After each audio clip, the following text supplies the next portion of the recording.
Estamos en la UNED y estamos en el grado de Historia del Arte. Y estamos hablando de qué es el arte. Hablemos en concreto de elementos formales de la pintura. Los elementos formales de la pintura serían la materia pictórica, la línea, el color y la luz, el modelado y la perspectiva y el espacio. Hablemos del primero, la materia pictórica.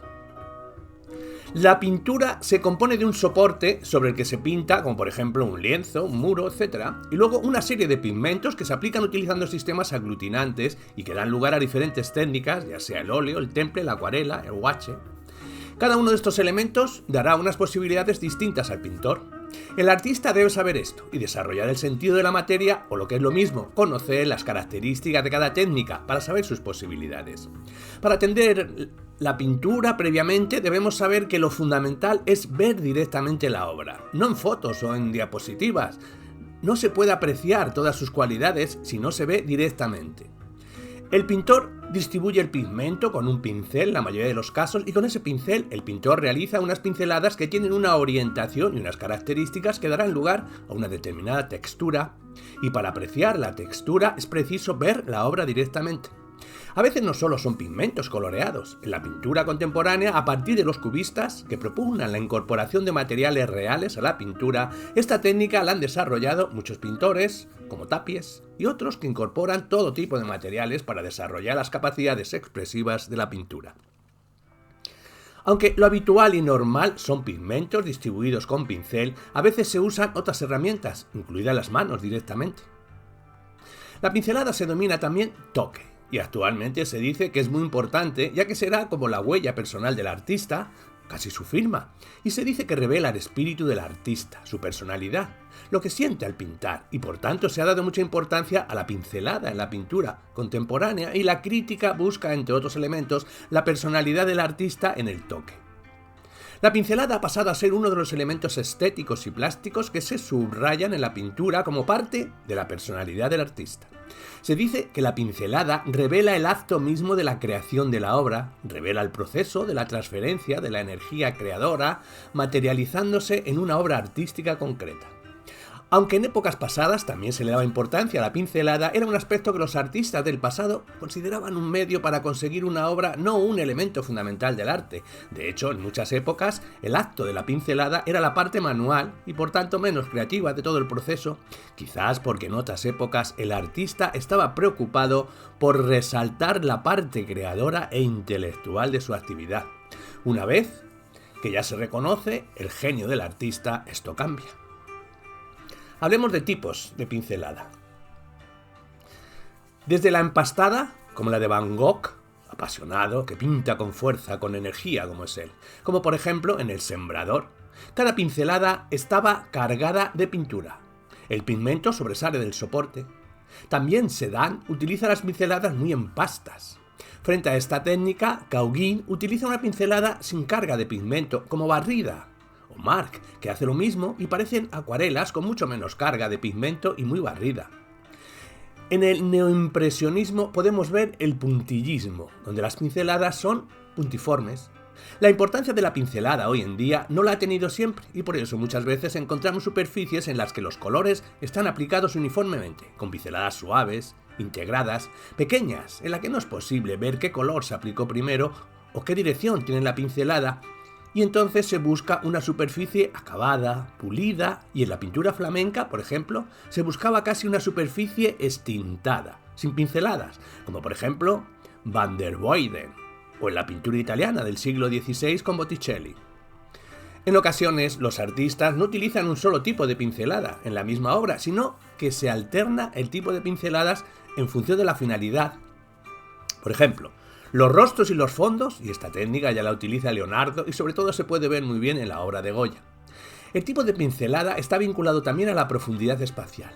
La pintura siempre ha estado preocupada por insinuar o inventar o representar artificialmente la existencia de un espacio, y esta profundidad espacial se puede conseguir de diferentes formas, y una de ellas es la diferencia de pincelada, utilizando en los fondos un tipo de pincelada más suave, más barrida, más uniformemente distribuida, como si se hubiera pasado un paño con menos carga de materia, más desmaterializada, con colores menos densos, que dan la sensación de aire, de atmósfera que crea la sensación de distancia. Los primeros planos, sin cambio, se pintan con pinceladas más concretas en las que no se ve el toque, una superficie bien trabajada y acabada, más definida, más propia para definir los rasgos y los contornos mejor, y separarlos de esa forma del fondo, e incluso en algunos lugares utilizarán los toques más cargados en algunos detalles, como las vestiduras o las medallas en la familia de Carlos IV, de Goya, y crea una medalla con toques que configuran formas, y en algunos toques carga más el pincel en blanco para sugerir zonas de brillo y sombras en un objeto que se supone metálico y refleja la luz, y lo consigue mediante la pincelada. Así pues, hay un uso de la materia pictórica en dependencia de la función que tiene la pincelada para conseguir efectos distintos, como la corporeidad de las figuras y la forma de separarlas del fondo. La pincelada sirve también para subrayar la forma según la dirección de la pincelada. Por ejemplo, Van Gogh, en Naturaleza muerta, con tablero, podemos ver pinceladas horizontales para la mesa y verticales de la pared, e incluso a veces se ha utilizado para sugerir formas, por ejemplo, en el arte abstracto, donde a veces solo hay campos de color. Lo que se hace es jugar con la dirección de la pincelada para diferenciar los planos y las formas. También sirve la pincelada para representar la sensación de movimiento, como por ejemplo Constable, las espigadoras. Para sugerir el efecto de la tormenta, juega con la dirección de la pincelada y la carga matérica. En el último siglo se introducen elementos de la realidad en la obra pictórica para formar parte de la materia pictórica, y el artista debe tener en cuenta las dificultades, ya que cuando se introduce estos objetos alteran el ritmo de esa pintura y especialmente afecta al color, lo que hace que es comerse el color, ya que tiene un color más fuerte que el pigmento para que la composición sea un todo equilibrado. Lo que debe hacer es subir el tono del pigmento con tonos de color más fuertes para crear un resultado más armónico. Y la línea, hablemos de ella. La línea, que en pintura también se denomina dibujo, tiene el poder de delimitar el objeto, de fijar sus límites, cercarlo, o sea, fijar su apariencia. Se dice que la línea frente al color tiene un carácter más intelectual.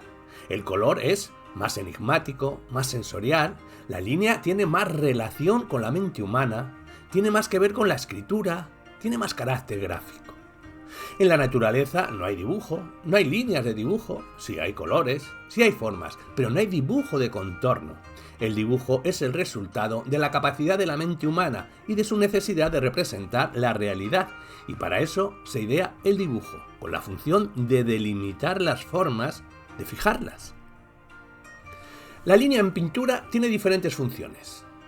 Hay pintores que presentan una línea limitada, terminada, que rodea el dibujo con límites muy precisos, y es una pintura donde se ven los límites de cada figura, como por ejemplo en Leger, Mujer de rojo y verde.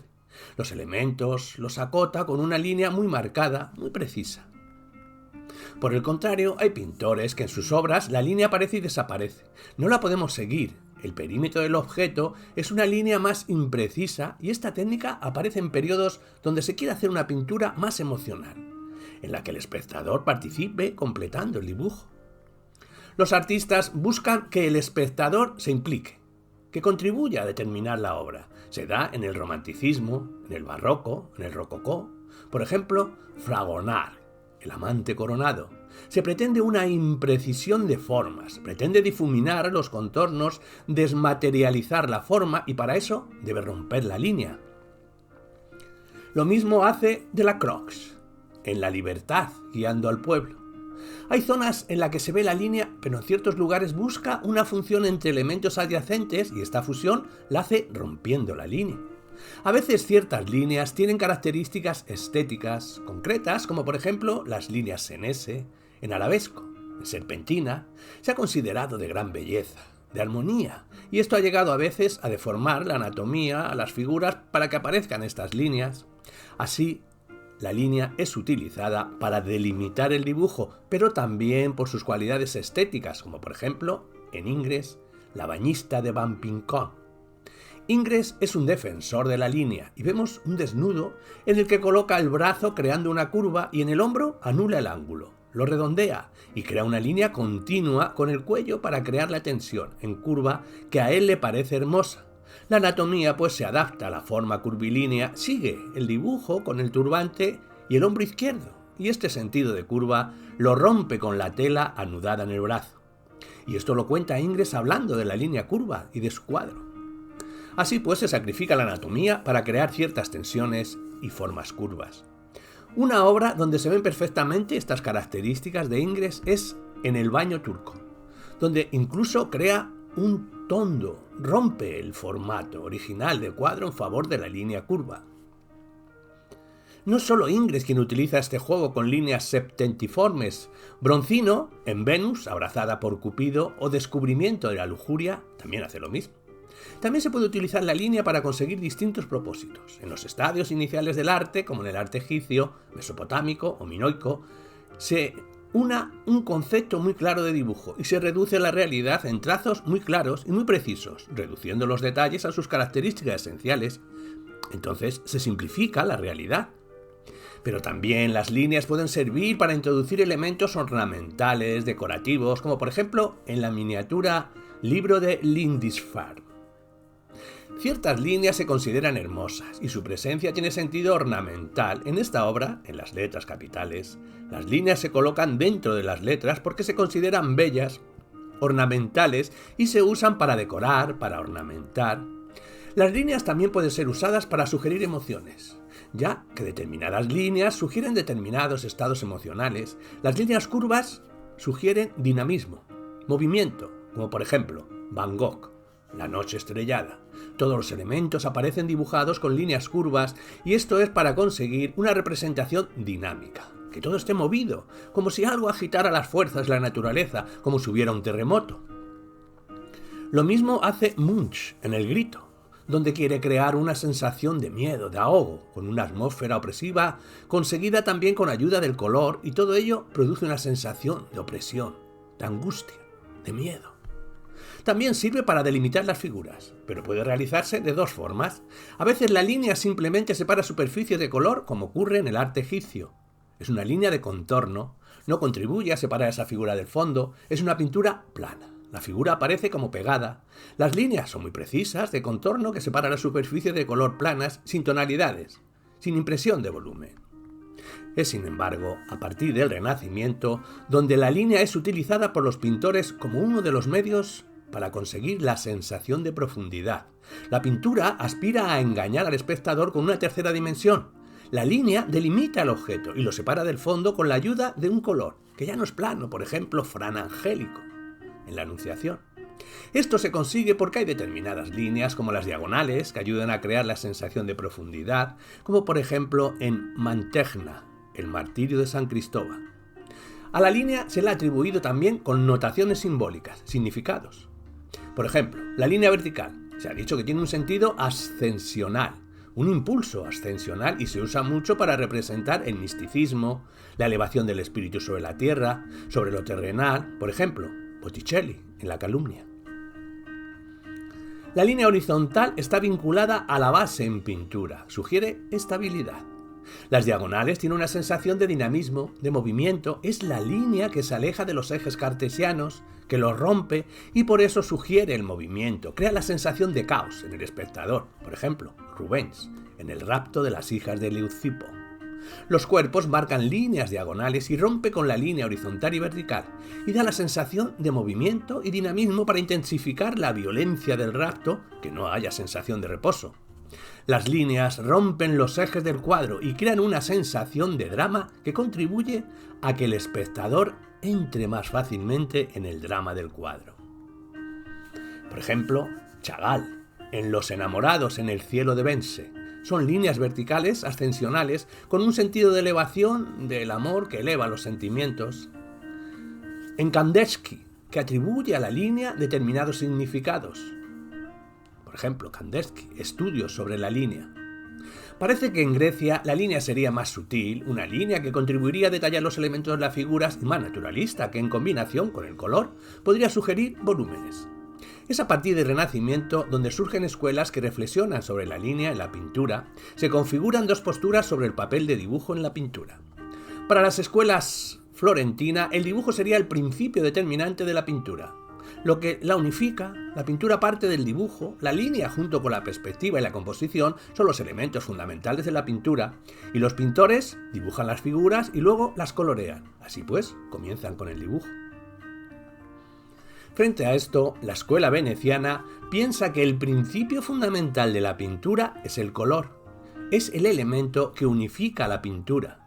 Estos pintores, aunque dibujan y hacen bocetos, las figuras las construyen fundamentalmente con el color, casi exclusivamente con el color, como por ejemplo Goya, Giovanni Bellini en Mujer ante el espejo, El Greco, Tintoretto, Rubens, Rivera, Rembrandt.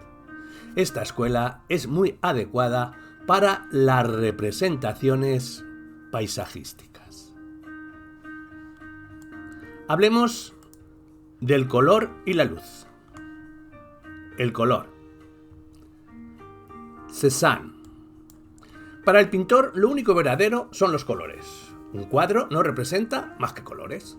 En los últimos tiempos se ha hablado de una calidad material del color, es decir, que varía el color según las técnicas utilizadas, y se ha llegado a decir que el color tiene una pauta, unos matices distintos. El óleo. El óleo, por ejemplo, tiene una pintura más luminosa, con más capacidad de transparencia, es más jugosa, más fresca. Estas características se ven bien en los pintores flamencos, que son los que van a utilizar el óleo más claramente, utilizando sus posibilidades, y podemos ver las carnaciones, las transparencias, la brillantez, y se puede representar el brillo de los metales o la pureza del cristal. Una pintura al fresco siempre es más mate. La acuarela, más vaporosa, más falta de consistencia, son colores húmedos, casi transparentes, no sólidos, o también la sensación de un colorido más mate y casi en polvo del gouache. El color es más enigmático en el espectador frente a la línea, que es más racional, más intelectual. El color es más sensorial que racional. A lo largo de la historia del arte se ha intentado clasificar los colores, definirlos. La clasificación definitiva, el desarrollo de sus posibilidades, se produce a partir del siglo XIX, donde se clasifican científicamente, y esta clasificación todavía perdura. En esta clasificación tiene gran importancia un químico francés llamado Chevreul, que trabajaba de director en el proceso de tinte de la fábrica de Gobelino, y hace una investigación de los colores que plasma en una obra que se titula Los principios de armonía y contraste de los colores. Esta obra es importante por ser la primera clasificación de los colores que todavía se mantiene, pero además esta obra fue leída y conocida por los artistas, empezando por Delacroix y siguiendo por los impresionistas.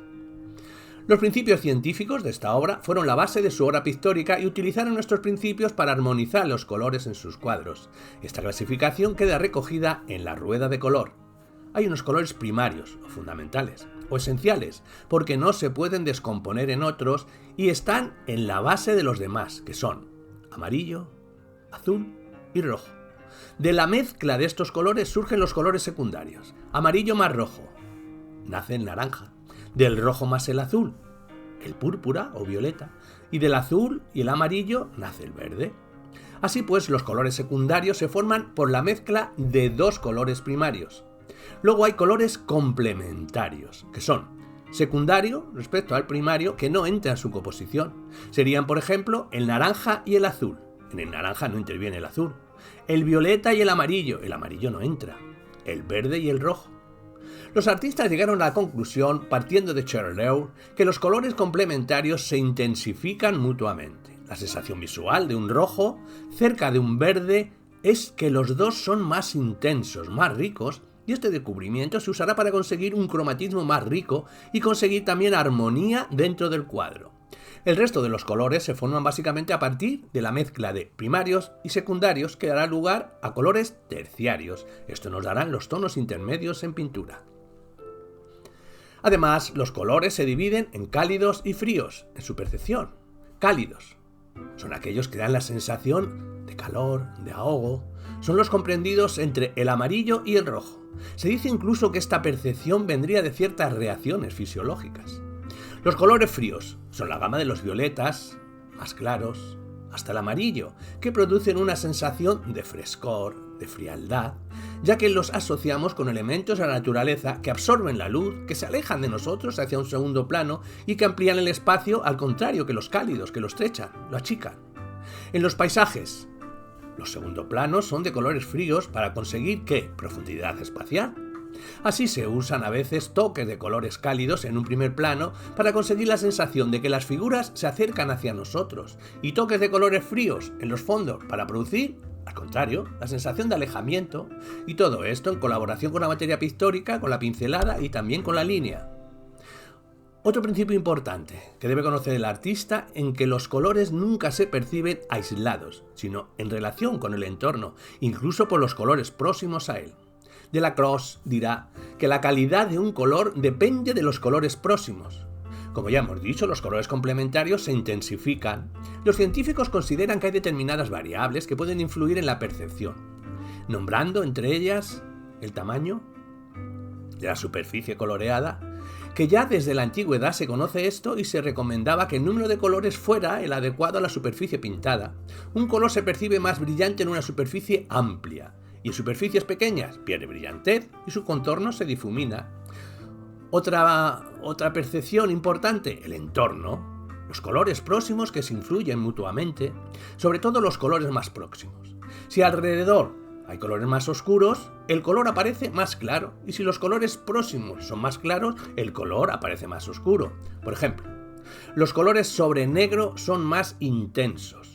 Sobre negro, el color es un foco de luz. Aparecen los colores fantasma, son los que tintan las superficies cercanas, ya que la percepción es que el color sale de su zona para influir en la zona contigua, y este principio lo utilizan los puntillistas, neoimpresionistas, que pintan puntos muy próximos que nosotros percibimos juntos y vemos superficies. Otro sería la intensidad de la luz. La luz modifica el color. El pintor debe conocer la influencia de los colores próximos para conseguir unos resultados determinados y tendrá que armonizar su obra como si se tratara de armonías musicales. Armonizar los tonos de colores. Los colores deben estar equilibrados y contrapesados, o todo lo contrario, si es eso lo que busca. Así pues, utilizará los colores con una intención determinada. En general, buscará la armonía.